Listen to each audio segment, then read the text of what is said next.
Un, deux, test, test, un, deux. Bon. Je m'appelle Jonathan Sims. Je travaille pour l'Institut Magnus à Londres, une organisation dédiée à la recherche académique sur l'ésotérisme et le paranormal. Le directeur de l'Institut, M. Elias Bouchard, m'a engagé pour succéder à l'ancienne archiviste en chef, une dénommée Gertrude Robinson, récemment décédée. Je travaille comme chercheur à l'Institut depuis 4 ans maintenant, et je suis familier avec la plupart de nos contrats et projets les plus importants. La plupart aboutissent à des impasses, évidemment, car les incidents surnaturels, aussi peu nombreux soient-ils, et les cas authentiques sont effectivement très rares, ne se prêtent jamais à des explications simples. Dès qu'une enquête a épuisé toutes les possibilités, elle est classée aux archives. L'Institut a été fondé en 1818, ce qui signifie que nous possédons environ 2 siècles de dossiers. Si l'on ajoute à ça le fait que la plupart des membres de l'Institut privilégient la recherche académique pure plutôt que la gestion des déclarations ou des expériences récentes, on obtient une bibliothèque d'une organisation irréprochable et des archives au désordre total. Ce n'est pas nécessairement un problème. Les systèmes modernes de classement et d'indexation sont une véritable merveille, et il suffirait d'un archiviste à peu près compétent pour préserver l'ordre. Gertrude Robinson n'était pas de cela. De là où je suis assis, je peux voir des milliers de dossiers. Beaucoup sont éparpillés autour de moi, d'autres sont enfoncés dans des boîtes sans nom. Quelques-uns portent des dates ou des étiquettes d'une grande utilité comme 86-91 G/H. Pire encore, la plupart de ces notes sont manuscrites ou viennent d'une machine à écrire, sans aucune version numérique ou audio pour les accompagner. En fait, je crois que le premier ordinateur à être jamais entré dans cette pièce est le portable que j'ai apporté aujourd'hui. Autre mauvaise nouvelle, les enquêtes elles-mêmes n'ont pas l'air d'avoir été stockées dans les archives, uniquement les déclarations elles-mêmes. Il me faudra énormément de temps pour organiser ce désordre. J'ai réussi à obtenir les services de 2 chercheurs pour m'épauler. Bon, techniquement 3, mais je n'inclus pas Martin.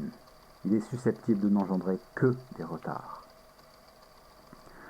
Autant que faire se peut, je prévois de numériser les dossiers et d'en enregistrer des versions audio.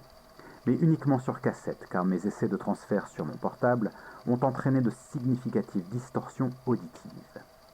En parallèle, Tim, Sacha et Martin, lui aussi, feront des enquêtes complémentaires pour tenter de comprendre les éléments qui nous échappent. J'essaierai de présenter ces informations de la manière la plus succincte possible, à la fin de chaque déclaration. Malheureusement, je ne peux promettre aucun ordre particulier en ce qui concerne les dates ou les thèmes des déclarations que je vais enregistrer, et je ne peux que m'excuser auprès de tout futur chercheur qui essaierait d'exploiter ces dossiers pour ses propres enquêtes. J'ai probablement perdu assez de temps à tenter de justifier l'état de cet endroit. J'imagine qu'il faut bien commencer quelque part. Déclaration de Nathan Watts concernant une rencontre dans l'Old Fish Market Close, Édimbourg. Déclaration originale donnée le 22 avril 2012. Enregistrement réalisé par Jonathan Sims, archiviste en chef de l'Institut Magnus, Londres. Début de la déclaration.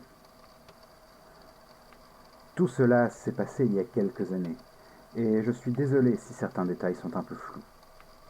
Je veux dire, j'ai l'impression de m'en souvenir clairement, mais parfois les choses sont si étranges qu'on doute de soi-même. Enfin bon, j'imagine que les trucs bizarres, c'est un peu votre spécialité, non? Bref. J'étudiais à l'université d'Édimbourg, la biochimie pour être précis, et j'étais en 2e année quand ça s'est produit. Je ne vivais plus dans un logement universitaire à cette époque. Je louais un appartement étudiant dans le quartier de Southside, avec quelques autres 2e années. Mais pour être honnête, je ne traînais pas beaucoup avec eux. J'avais pris une année sabbatique avant de m'inscrire, et mon anniversaire était du mauvais côté du mois de septembre. J'avais donc presque 2 ans de plus que la plupart de mes camarades quand j'ai commencé mon cursus. Je m'entendais bien avec eux, mais je finissais souvent par traîner avec des étudiants plus âgés. C'est pour ça que j'étais à cette fête-là. Michael Macaulay, un bon ami à moi, avait été pris en master de sciences de la Terre, et on a donc pensé qu'une célébration s'imposait. Enfin, quand je dis célébration, on a envahi l'Albanach sur le Royal Mile, et on a bu assez longtemps pour finir par avoir l'arrière du bar pour nous tout seuls. Je ne sais pas si vous connaissez les bars d'Édimbourg, mais l'Albanach, a des tas de whisky single malt à disposition. Et j'ai peut-être un peu exagéré. J'ai de vagues souvenirs de Mike me disant de me calmer, ce à quoi j'ai dû répondre avec une salve d'injures. C'était sa fête quand même, faut se lâcher un peu quand on a de bonnes nouvelles. Bref, je me suis senti mal vers minuit et j'ai décidé de rentrer à pied. Mon appart n'était pas loin, peut-être une demi-heure de marche si j'avais été sobre, et je me souviens que la nuit était fraîche. J'espérais que ça me revigore un petit peu. Je me suis dirigé vers Cowgate. Le moyen le plus rapide d'y arriver depuis le Royal Mile, c'est de descendre l'Old Fish Market Close. Vous devez savoir qu'il y a de sacrées pentes à Édimbourg, mais l'Old Fish Market Close, c'est encore pire. Par moments, on a un angle de 30 ou 40 degrés, ce qui est déjà assez difficile à naviguer même en conditions normales. Et comme je l'ai déjà mentionné, j'avais pas mal de scotch dans mon système. Ça vous surprendra pas, je suis méchamment tombé à mi-chemin dans la rue. Avec du recul, c'était plus de peur que de mal, mais sur le moment, ça m'a vraiment secoué, et ça m'a laissé quelques vilains bleus. Je me suis relevé du mieux que j'ai pu, j'ai vérifié que je ne m'étais pas blessé, pas de fracture ni rien, et j'ai décidé de me rouler une cigarette pour me calmer. C'est à ce moment-là que je l'ai entendu. Je peux avoir une cigarette. Ces mots m'ont surpris, je pensais que j'étais seul. J'ai tout de suite essayé de me ressaisir et en regardant autour de moi, j'ai remarqué une petite ruelle de l'autre côté de la rue. Elle était très étroite, dans l'ombre, avec un court escalier pour l'atteindre. Je pouvais voir un lampadaire un peu plus haut sur le mur à son entrée, mais il ne fonctionnait pas ou n'était pas allumé, ce qui signifiait qu'après quelques pas, la ruelle était plongée dans une obscurité totale. Et là, à quelques pas de la rue, se trouvait une silhouette. Je ne saurais pas la décrire, il faisait trop noir, mais j'ai pensé que la voix qui m'avait parlé était masculine. L'homme semblait se balancer très légèrement, de gauche à droite, tandis que je le regardais, et j'ai supposé qu'il était, comme moi, un peu bourré. J'ai allumé ma cigarette et j'ai tendu mon tabac sans m'approcher. Je lui ai demandé si une roulée, ça lui conviendrait. La silhouette n'a pas bougé, mis à part ce léger vacillement. Je me rends compte maintenant que j'écris ça, qu'il était évident que quelque chose clochait. Si je n'avais pas été si ivre, peut-être que je l'aurais remarqué plus vite. Mais même quand l'étranger a reposé sa question, je peux avoir une cigarette, d'une voix totalement neutre, je n'ai toujours pas compris pourquoi j'étais si mal à l'aise.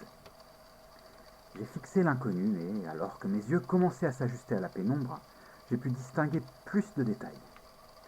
J'ai remarqué que son visage semblait vide, sans expression, que sa peau paraissait humide, légèrement affaissée, comme s'il avait eu une forte fièvre. Le balancement était devenu un peu plus prononcé, il semblait provenir de la taille, d'un côté à l'autre, d'avant en arrière. J'ai alors terminé de rouler une deuxième cigarette, et je lui ai tendu prudemment sans m'approcher. J'avais décidé que si ce bizarre voulait une cigarette, il n'avait qu'à sortir de cette ruelle effrayante. Il ne s'est pas approché, n'a fait aucun mouvement à part son va-et-vient un peu étrange. Pour une raison qui m'échappe, l'idée d'un poisson-pêcheur m'est venue à l'esprit, avec son point de lumière dansant dans l'obscurité, dissimulant la menace cachée derrière. Je peux avoir une cigarette, a-t-il répété, avec le même ton monotone. C'est là que j'ai compris ce qui n'allait pas. Sa bouche était restée fermée.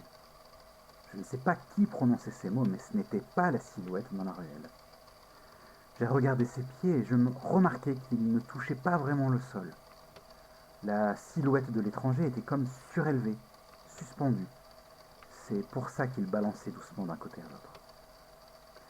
J'ai laissé tomber la cigarette et j'ai sorti mon téléphone pour allumer la lampe torche. Je ne sais pas pourquoi je ne me suis pas enfui, ni ce que j'espérais voir dans cette ruelle. Mais dès que j'ai sorti mon téléphone, la silhouette a disparu. Elle s'est comme repliée à la taille, a disparu dans les ténèbres, comme si une corde s'était tendue derrière lui et l'avait tiré en arrière. J'ai allumé la torche et j'ai regardé dans la ruelle. Rien. Juste du silence, de l'obscurité. Je suis revenu en titubant sur le Royal Mile, illuminé, lui, et toujours fréquenté, et j'ai trouvé un taxi pour me ramener chez moi. Le lendemain, j'ai fait la grasse matinée. Je m'étais déjà organisé pour n'avoir aucun cours ce jour-là, car j'avais prévu de cuver ma nuit de beuverie. C'était bien ce que j'étais en train de faire, mais cette étrange rencontre m'obsédait. Et donc, après avoir ingéré 2 litres d'eau, quelques antidouleurs et un petit déjeuner très gras, je me suis senti suffisamment humain pour quitter mon appartement et aller enquêter sur les lieux à la lumière du jour. Je n'ai pratiquement rien trouvé. Il n'y avait aucune marque, aucune tache de sang, rien pour indiquer que la silhouette vacillante avait bien été là. La seule chose que j'ai trouvée était une cigarette Marlboro Red, non fumée, posée juste en dessous du lampadaire éteint. Je suis parti. J'ai fait autant de recherches que j'ai pu sur l'endroit, mais je n'ai trouvé personne qui ait eu une expérience comme la mienne, et je n'ai trouvé aucune légende urbaine ou rumeur sur l'Old Fish Market Close. Les quelques amis à qui j'en ai parlé ont juste pensé que j'avais été accosté par un étranger, et que l'alcool avait rendu tout ça beaucoup plus étrange que ça ne l'était vraiment. J'ai essayé de leur expliquer que moi bourré, jamais je n'avais eu d'hallucination, et qu'il n'y avait aucune chance que ce type ait été une personne normale. Alors ils me lançaient un regard à mi-chemin entre la pitié et l'inquiétude, et je préférais me taire. Quelques jours plus tard, des affiches mentionnant des personnes disparues ont commencé à apparaître sur le campus. Il s'agissait d'un autre étudiant. Il s'appelait John Fellows, et même si je ne le connaissais pas vraiment, que je ne puisse pas dire grand-chose à son sujet, deux choses me semblent très importantes. Lui aussi était à l'Albanach avec nous, et autant que je me souvienne, il était encore là quand je suis parti. La deuxième chose, c'était que sur la photo utilisée pour l'appel à témoins, j'ai remarqué qu'il avait un paquet de Marlboro Red dans sa poche. Je n'ai pas arrêté de fumer, mais je prends presque toujours un taxi pour rentrer le soir maintenant. Fin de la déclaration. L'enquête de l'époque, ainsi que le suivi que nous avons fait ces derniers jours, n'ont trouvé aucune preuve pour corroborer le récit de M. Watts. J'ai d'abord eu envie de classer cette déclaration dans la section discréditée des archives, une nouvelle catégorie que j'ai créée et qui je pense accueillera la plupart de ces dossiers. Cependant, Sacha a fait des recherches dans les rapports de police de l'époque et il s'est avéré qu'entre 2005 et 2010, époque où la rencontre de M. Watts a supposément eu lieu, il y a eu 6 disparitions dans et autour de l'Old Fish Market Close. Jessica McEwen en novembre 2005, Sarah Baldwin en août 2006, Danielle Rawlings en décembre de la même année, puis Ashley Dobson et Megan Shaw en mai et juin 2008. Enfin, comme l'a mentionné M. Watts, John Fellows en mars 2010. Ces 6 disparitions restent toutes non résolues. Baldwin et Shaw étaient définitivement des fumeurs, mais nous n'avons pas cette information concernant les autres, ni même si ces personnes ont quelque lien que ce soit. Sacha a découvert autre chose dans le cas d'Ashley Dobson. La copie de la dernière photo prise par son téléphone, puis envoyée à sa sœur Shiven. Elle indique « Regarde ce mec bourré, MDR ». Mais la photo ne montre qu'une ruelle sombre, apparemment vide, et les escaliers qui y mènent. Il semble s'agir de la même ruelle que M. Watts a décrite dans sa déclaration, celle qui, selon les cartes de la ville, mène à la place Tron. Mais il ne semble y avoir personne sur la photographie. Sacha l'a passée dans des logiciels d'édition pour augmenter le contraste, ce qui a révélé ce qui ressemble au contour d'une main longue et fine, à peu près au niveau de la taille de ce qui serait un homme de taille moyenne. J'ai du mal à me défaire de l'impression qu'elle m'invite à m'approcher. Fin de l'enregistrement.